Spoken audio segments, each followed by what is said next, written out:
This is the inevitable 15-second delay at the start of every live stream that you probably don't know about. It's probably to stop me swearing or something. At which point I'm actually shouting into the void. So if you are actually watching this and you can hear it, I'm in a stone circle at sunset, which can always go horribly wrong, really, can't it? So if I do fall into some kind of interdimensional portal or get abducted by aliens, I'll try and be back as quick as I possibly can. Let me know if you can actually hear me and this is working, or if I'm talking to no one in particular. I actually can see 3 people popping up there, so that's a good sign. Something's going on. But yeah, so don't know if you can see this behind me, but I'm standing in the middle or in the outskirts of Torhouse Stone Circle, just outside a place called Wigtown. Hello, Nadine, Doreen, even, sorry. How are you? Hope you're doing okay. And Joyce Fuller, how are you? Thanks for speaking to me. It's good to know people are there. First things first, Caroline Parker, hello from Edinburgh. First things first, I've got to say hello to Jack, James and Sophie, who are probably about to be in bed shortly. Sorry I'm not in Edinburgh at the moment. I'll see you tomorrow, but yeah, thanks for tuning in. This is quite a cool place. This is kind of just outside the town I grew up in, which is a place called Wigtown. I'm here at the moment making a video. This is me kind of kicking off potentially 9 months, potentially a year, potentially however long it lasts, of doing YouTube all the time, which is going to be quite strange. And I thought this is probably quite a good place to kick it off, so I'll show you kind of what it looks like. It's pretty cool. Looking and sounding good, thanks Linda Will. It's good to know it's actually working. So yeah, I'll tell you a little bit about the Stone Circle. I've got some I suppose stuff to chat about, what's going on with the channel. Just kind of some general housekeeping stuff. I've got a new kind of feature that I'll stick in for these live feeds, which is called Stuff I Got Wrong, or maybe Stuff I Stuffed Up. I don't know. It's always good to do a bit of housekeeping and admit to stuff that you maybe got wrong on past videos. But yeah, about this place. So this is obviously like a Neolithic stone circle. Let me turn this round so you can actually see where I am. This is a Neolithic stone circle. It's called Torhouse Stone Circle, or Torhouse Quay. Nice sunset over there. Looks kind of ominous, doesn't it? If I was like a superstitious kind of a guy, I'd worry about that. As long as you can see it, that's the main thing. But yeah, the bit in the middle is supposedly older than the rest of it. I thought that it was called Torhouse Quay because of Thor. Because this place has quite a lot of Viking history, but my mum told me that was nonsense. And I looked it up, and a tor is, I think, a hill, depending on who you listen to. But the bit in the middle, these 3 stones you can see in the middle, legend has it, although not that old legend, that is the burial place of King Galdus. And King Galdus was probably a mythical figure that was probably put together from various other people that did actually exist. But it's thought he probably didn't exist himself. But nobody's ever actually excavated it, so nobody has any clue what's in there at all. And the story goes that King Galdus saw off the Romans, who obviously didn't hang around for long, and people sort of pass by here and drop off various offerings. We've got some kind of wool stuff there, some shells, some kind of sweetie, some coins, feathers. A lot of superstitious people about, which is always good. I suppose the whole place is built on superstition. But yeah, this place is actually, the stone circle's thought to be younger than the middle stones, but it's Neolithic, and it was aligned to the summer and the winter solstice, which is quite cool. Apparently at the summer solstice, you do get people turning up here. Seems to be quite a busy place during the day though. I have driven past here many times while hungover. But I think we talked about that last time we had a live feed, and my cousin Ross popped up. Oh, turn that around. So how's everybody doing tonight anyway? All okay? Kevin O'Flaherty, good evening. Kerry in Ireland, that sounds like a nice place to go. I've never actually been there. I've been to Northern Ireland, I've been to Banbridge and Belfast, but I've never actually been to Southern Ireland. Quite fancy popping across there and maybe going to Dublin or something for the weekend. So yeah, what was I going to talk about tonight? Time traveling from yesterday in New Mexico. Cool. One wonders how the ancients aligned things to the stars. Yeah, I suppose they had a lot more time on their hands, didn't they, to work these things out? Although they didn't have all the kind of scientific instruments that we know about. It was all kind of Renaissance stuff that had that, wasn't it? So yeah, what's happening with the channel? So I've taken some time out. I'm going to do YouTube for a little while. I'm going to be writing books as well. I've written a bunch of books that are actually on my hard drive, and they're waiting to be properly edited and sent out to publishers. I'm obviously going to write a bit of a book on the back of what I'm doing here, just to kind of put my thoughts down on kind of the fact I'm doing kind of a year of YouTube. It's a bit of a risk, but you're always wanting to do something that kind of, if you've got a burning desire to do something, you should do it, I think. So from now on, effectively, you should be getting 2 videos a week. And that's kind of why I'm down here. So the first video I'm doing this week is one on the Wigtown martyrs, who basically, I don't know if anybody knows about the Wigtown martyrs, but they were Covenanters. And the Covenanters were basically the king of, so the Stuart kings were the kings of Scotland, and then became kings of England as well.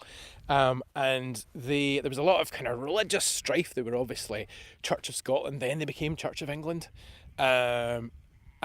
Basically, because they were sort of Church of England and Episcopalian, they wanted everyone in Scotland to swear allegiance to the king as the head of the church.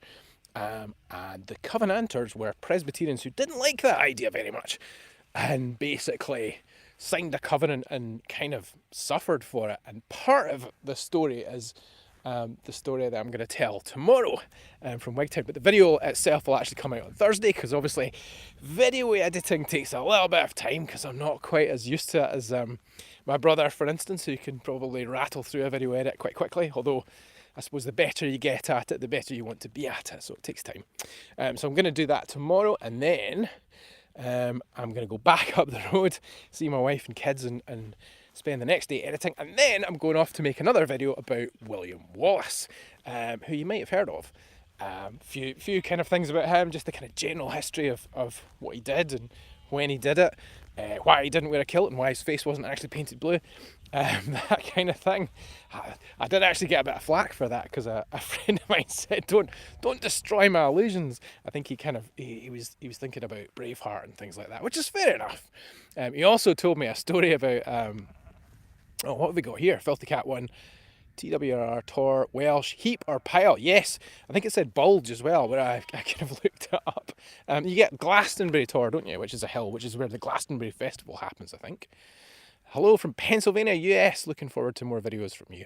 Wish you much success with your books and you're on YouTube. Thank you very much. And from Pennsylvania. And hello from Denmark, Madge Britt C. It's quite international this evening, isn't it? So yeah, quite a lot going on, quite busy. I'm going to introduce a little bit of a housekeeping thing. I'm going to try and do one of these live feeds once a month, hopefully from an interesting location. I wasn't sure if this was going to work, because I just came down the road from Edinburgh. So if you don't know, you won't know, Wigtown is where my mum lives, but it's actually 130 miles from Edinburgh. So quite a drive in my ridiculously little red car over there that you can see. It's a Volkswagen Up. It's tiny. All I will say is that I'm comfortable with my masculinity. It's actually my wife's car, to be fair, but it's quite quick and it's quite fun. So yeah, I drove to 130 miles down here, and my sat nav sent me all over the place. So I don't know what's going on in the middle of the hills, but all the roads are blocked off. So yeah, it's a nice place to be, but I wasn't sure if the signal was going to work at all. So we'll see how that works. So live feed once a month. What I'm going to do is I'm gonna tell you about stuff I got wrong. So this is actually 2 years worth of stuff I got wrong. Just good to do a bit of housekeeping. There are occasionally things that I will get wrong in my research. I maybe read the wrong thing in the wrong place. So it's always good to fess up to it. So we'll call it Stuff Bob Stuffed Up. So yeah, stuff I got wrong. Apparently, Arbroath Cathedral is not a cathedral. It is an abbey, which is a good point. I don't know how I got that one wrong, but I did. Sorry about that. Tarmac was not invented by a Scotsman. I did a sort of video of all the inventions of stuff, or stuff that was invented by Scottish people, I should say. There's quite a lot of stuff in that video. But one of the ones I put in that I got wrong was tarmac. And a couple of people pointed it out, which is always good to see. What a Scotsman, or macadam, so it takes the name from macadamizing, which is a process that basically you get lots of kind of chips and you crush them down. And that's the macadamizing bit. But it was actually a Welshman that combined it with tar and so invented tarmac. So there you go. Sorry about that. What else? Ford Anglia. I said that, so I did a video about the Stone of Destiny and the fact that it was, first of all, stolen by an invading king and then stolen back by some students in the 1950s. And I said that they drove down there in Ford Anglias that they were the same Ford Anglias that were that were featured in Harry Potter. But apparently it was a different type of Ford Anglia that they drove down there in. Still a Ford Anglia, but always good. And also, I did not know this. This is a fun fact, or I think if you're in America, Billy Connolly calls it a Snapple fact. I think in America, if you drink Snapple, they give you like facts on the inside of the bottle. But apparently, I did a video about Jekyll and Hyde, and apparently it's not pronounced Jekyll, it's pronounced Jekyll, which is an interesting Snapple fact. I won't be calling it Jekyll because nobody will know what I'm talking about, but it's interesting to know that that's actually how it's supposed to be pronounced. It's been mispronounced for years by Hollywood. So there you go. Karen Lewis, watching from Leeds, West Yorkshire, having come back from Dumfries and Galloway last week. Where are you coming live from? Wigtown. Just outside Wigtown in Dumfries and Galloway. Where I'm coming from. But yeah, basically, right in the middle of kind of Dumfries and Galloway, or in the west. Big area. I mean, you have to be, it's such a big area, but such a sparsely populated area that you have to be driven about 70 miles to be born, which is what happened to me.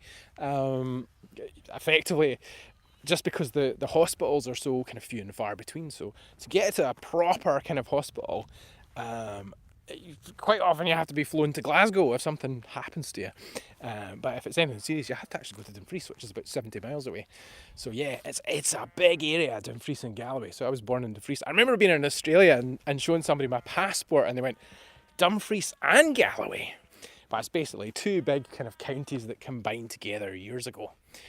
Lynn Dipple, hi from Texas. Love your channel, thank you very much. It's amazing sort of talking to people all over the world that are watching stuff about Scotland. Just Texas sounds awesome. My brother went to Texas, not the Hoof GP one, and the other brother. If you haven't checked out James Parker Sculpture, the YouTube channel, my other brother has a channel. I'm sure you know that anyway, but if you haven't, check it out. It's awesome. He does some crazy stuff. At the moment, he's actually at Chelsea. The Chelsea Flower Show. I was going to say Garden Festival there. So he builds these amazing kind of sculptures out of slate and glass and now metal work as well. So he does a lot of stuff with bronze that gets kind of cast. He's done stuff with stainless steel. And a lot of it, he started off doing kind of stacked stone. He was a dry stone diker, but it's really interesting stuff on there. Some really big stuff he does as well. So definitely give that a look if you haven't already. But yeah, he went out to Texas and built a sculpture for somebody in Texas that was originally from Scotland, and he took him golfing and they bumped into George W. Bush on the golf course, which is an unusual game of golf. Hello from Peru, Indiana, USA. Graham said to check you out. Love all the information you give. Thank you very much. Wonder what guy. I'm slightly concerned that I hear like a booming engine or something coming over that hill. I'm worried Graham's going to turn up. He only lives like about 3 miles that way. In fact, probably not even 3 miles that way. Hello from Mississippi. Love your content. Thank you very much. Nadine, love the historical stuff as my family. Kay came from Scotland. Yes, yeah, obviously Scottish name, totally. Do you know whereabouts they came from? I watch all 3 of you guys. You're also talented in your own ways. Love all you guys. Thank you very much. It's always good to hear. That sunset's looking even better now. Don't know if you can actually see it. But yeah, so what else is happening? So yeah, the William Wallace thing. I'm gonna have to trim that one down. I've kind of already scripted it, and it's about 25 minutes long, which is very long for a video. Very long for a YouTube video anyway. One thing I am going to do is I've been putting up some shorts and things, so I'm probably going to stop doing as many of those. I've not been doing a lot, but I think the shorts are nice to do, but I think they can kind of get in the way of the longer videos, and I think I'd rather concentrate on the longer videos for a while. Obviously, let me know if that's not what you want to see, but if you want to see more short content, we'll do more short content. But I think it's quite good to concentrate on the longer form stuff because you can actually kind of get into it a little bit more, I would say. Lynn Dipple, hate to go. I'll catch on the rerun. Yeah, rerun will be up anyway, don't worry. Unless I watch it back and I'm horrified with what I see, in which case I'm taking it down. Kemi H, good afternoon from Minnesota, USA. Looking forward to new adventures with your channel. Thank you. You're a great stories. Thank you very much. I do go off on tangents. It's trying to actually stick to the stories half the challenge, half the time. But yeah, I'm kind of loving this place tonight. I'm just I've always kind of liked it. Anyway, I was reading a book recently. It's called, what was it called? But it was set in Wigtown. And the lady who wrote the book was sort of constantly coming to the actual stone circle and hanging out with King Galdus and talking to him and stuff, which is quite interesting. Wigtown, if you don't know, is Scotland's book town. It's really cool. During the kind of 90s when I was growing up, it was always this sort of county town, so it was kind of it was the centre of like administration and stuff for years and years and years. The county courts were there, all that kind of thing, and it had a distillery and maybe a 2-part Wallace video. There you go, I'm off on another tangent again. Good point, actually. 2-part Wallace video, yeah, I can do that. That does make life a bit easier. But yeah, it's a good point. My wife said the same thing. I think she said 3 parts. There's too many people suggesting it as 2 or 3 parts, so maybe that's what I'll do. When more than one person suggests it, you start to think maybe they're right. What was I talking about? Wigtown. So yeah, in the 90s it was really kind of on its knees. There was a kind of a creamery there was a distillery there, and all sorts of kind of local industry and kind of farming enterprises and things like that. And then really, I suppose, automation and kind of scaling up of things meant that the creamery closed down. Not as many people were involved in farming. The distillery was sold off by the big kind of, I think it was Bell's that owned it. Correct me if I'm wrong, anyone. But they basically shut it down. So all the jobs, and I think it's like about 1,000 jobs just basically went overnight. And the place was really quite kind of on its knees. And then it got given a status as, it won the status as the Scottish book town. And now there's about, I think, 19 bookshops in the town. It's crazy. And the biggest bookshop was actually my great-granddad's draper shop, which is really, really quite cool to see. And it's amazing inside. I think it's just called The Bookshop. And it's run by a guy called Sean Bethel, who actually writes books about owning a bookshop in Wigtown. I think one of his books is called Confessions of the Bookseller. It's really good, really funny, worth a read. Hello from small town Iowa, USA. That's not a town called Small Town, is it? Or is it just small town Iowa, USA? I'm in small town Scotland, but I suppose, well, small town Dumfries and Galloway, Scotland, I suppose, would be the equivalent. But yeah, it's really cool what it's turned into. My mum actually opened a coffee shop there when it sort of turned into the Booktown. She's from Wigtown, so it's just really good to see it doing sort of all sorts of things. There's like arts festivals there. There's a book festival that happens every year, so maybe I'll turn up there next year and do some stuff if I eventually get stuff published. Oskaloosa, actually, there you go. I'm going to look that up when I go home, or when I go back to my mum's, which is where I'm staying tonight. So yeah, what else is happening? What's happening where you are? What's everybody up to tonight? Or is it even tonight? Is it sort of like 9 o'clock in the morning anywhere or anything? It's probably 2 o'clock in the afternoon, and in certain parts of the States, I'm guessing we've got, 3 time zones or something like that over there? So yeah, it's been quite a busy week. I finished work on the Friday night, went out for a few drinks, and then I've just been kind of madly writing this video all weekend because there's just so much that's going into it. Anything books is wonderful, Nadine, you're right. Obviously I write them, so I've got to think that, but I just love a bookshop. Kimberly the Gamer, 3 p.m. in Indiana. Wow, that's later than I would have thought it would have been, but it shows you what my geographical knowledge is like. Hopefully I know a little bit more about history than I do about geography, unlike my nephew who's really, really into geography. Husband is planting in the garden, you're cleaning the house. That sounds very civilised and very organised. My wife's probably quite jealous because I'm rarely doing anything that productive. I'm usually to be found scrolling through stuff, trying to write stuff, trying to come up with crazy ideas, or running around with a camera. This is quite good that I'm doing one thing for a while, or 2 things for a while, and not actually disappearing every Sunday afternoon or every Saturday afternoon. I'm going to spend some time with my kids over the next year, hopefully. Close to 2 p.m. I'm just enjoying listening to you. Thank you very much.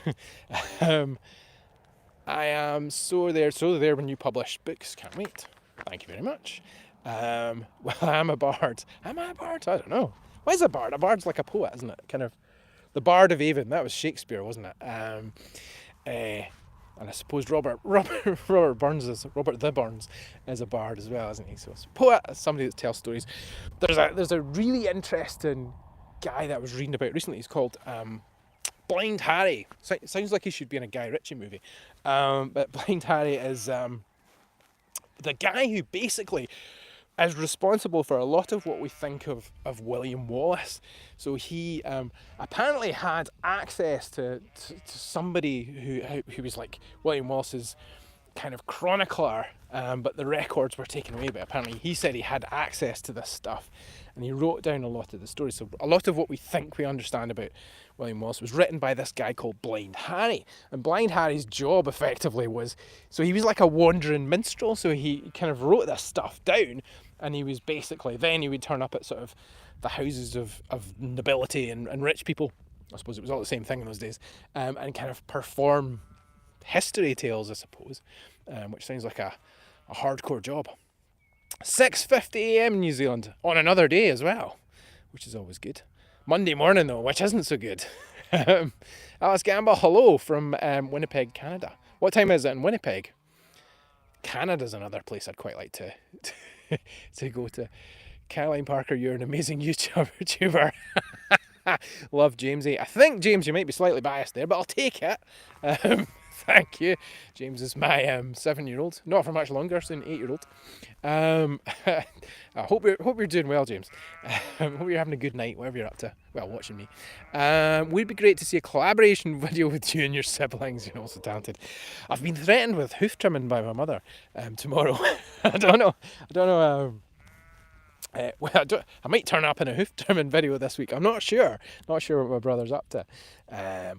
I feel like he would be pretty crazy to trust me with a grinder. Although he did once trust me with a supercar, so it's all relative. But yeah, James is. I'm wondering what James is up to now. James tends to send people messages, and I tend to get sort of text messages, or I did tend to get text messages when I am in the office, or when I was in the office. what I keep noticing about this stone circle, which I've never noticed before, is what's actually under my feet. So you kind of think, oh, it's never been excavated. This is the weird thing that kind of strikes me about this place is it's never been excavated. How can you have like a stone circle that nobody's ever kind of really looked at? There are obviously other stone circles that people have looked more in depth at, but there's so many rocks under your feet here that you would never really know what's here. You'd think they'd have scanned it or something. The history of hoof trimming. I can tell you the history of hoof trimming if you want. The history of hoof trimming. Hoof trimming. What we know about hoof trimming was really kind of pioneered by the Dutch in the 60s by a guy called Toussaint Raven. I know this because I've been writing it all down recently. For someone you may know. But yeah, we can do that. Because obviously the Dutch had a massive kind of dairy industry and a lot of concrete on floors, and concrete on floors is what causes problems with hooves, and so that's how they kind of came up with a lot of the kind of the hoof trimming stuff. My stepfather was probably one of the big kind of pioneers of hoof trimming in this country, because he kind of started doing it at the end of the 80s when people weren't really doing that kind of thing, and his training consisted of probably about an hour on a farm with some guy that maybe showed him the ropes, and then he was just told to get on with it, and he built quite a successful business out of hoof trimming on the back of that. Alice Campbell, it would be awesome to see all three of you together. You never know, that might happen. I don't know, maybe we'll try and drive up the North Coast 500 or something, and have a succession of arguments, I would imagine. Does Mrs. Parker check your grammar on your scripts? Because she's a teacher. I'm kind of... Well, it doesn't really matter, that's the thing.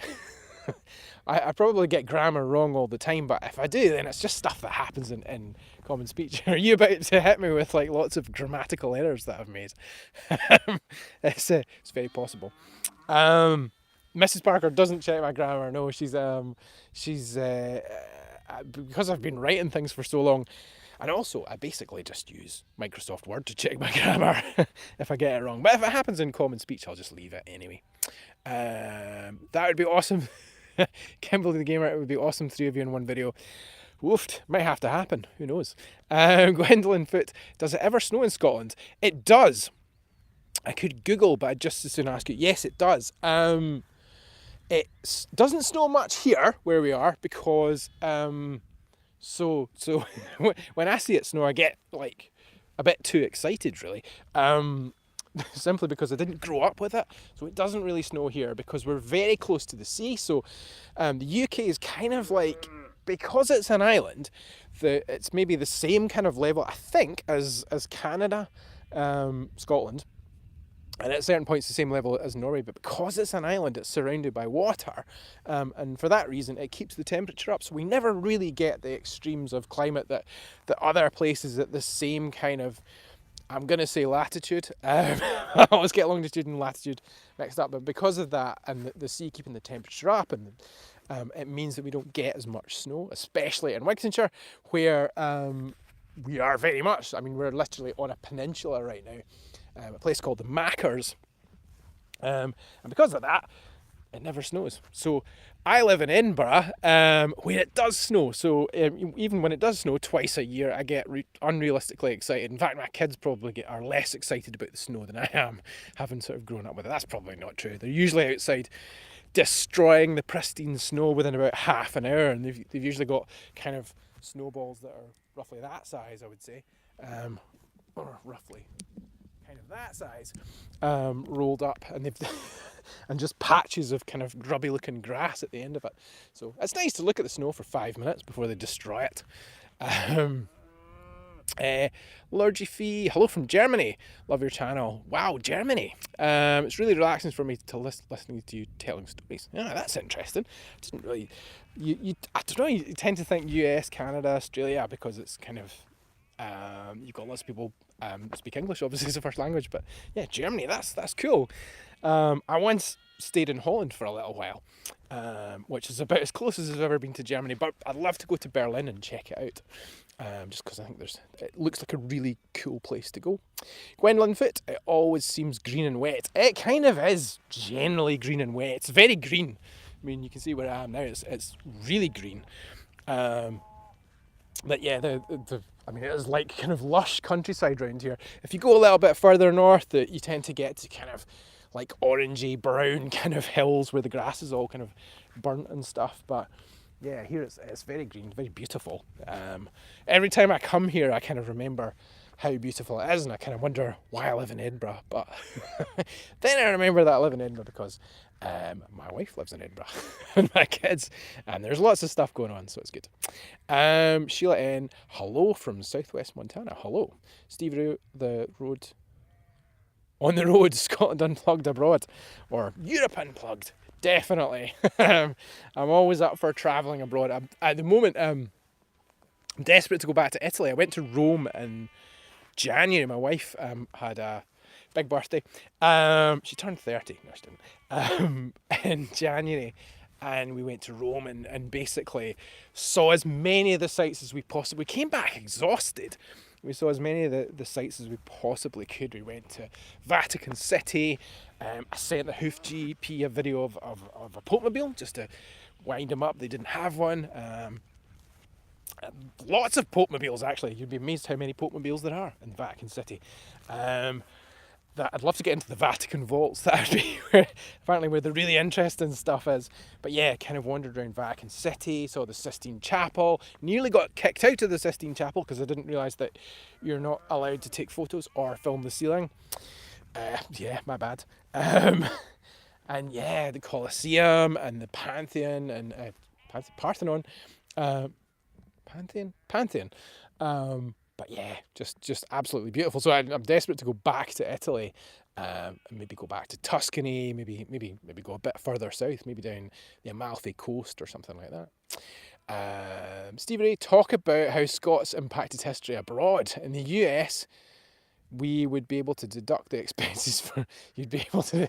Yeah, I would. That's assuming I actually managed to recoup the expenses. I'd be able to deduct it against tax, assuming there was tax. But yeah, I think... the US would be amazing. I'm desperate to... My bucket list number one, if I think I sat down with Caroline a little while ago and we tried to work out where our top bucket list places would be, and Rome was on it, and New York was like top of mind. Maybe not top of hers, but yeah, New York is the place I'd most like to go. I'd also love to drive sort of down the west coast or up the west coast. New Orleans sounds awesome as well. Texas, just oh god, loads and loads of different places. Canada sounds amazing. I've been to Australia. Would love to go back and see more of that. I've never been to New Zealand. Would love to go there as well. I suppose anywhere where I suppose the Scots have impacted, probably Canada and New Zealand and the most damp places that we can find. You know, anywhere that has a similar kind of temperature to Scotland is where we tend to go. Jimmy Brown, aka Gringo427, hello from Jonesboro, Arkansas. Love your channel, thank you. Tonya Ian, hello from Michigan. Love your storytelling, thank you. Nadine, Sicily is wonderful. Yeah, Sicily looks amazing. Although my mouth might get me into trouble in Sicily. Sicily.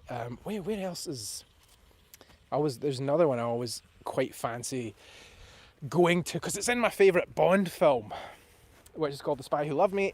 It's the one where the Lotus drives out of the water after turning into a submarine, and I can't remember of Sardinia. Sardinia is somewhere I really fancy in Italy as well. McCain here, so we've spread all the world. There you go. Hello from Mississippi. Mississippi sounds cool as well.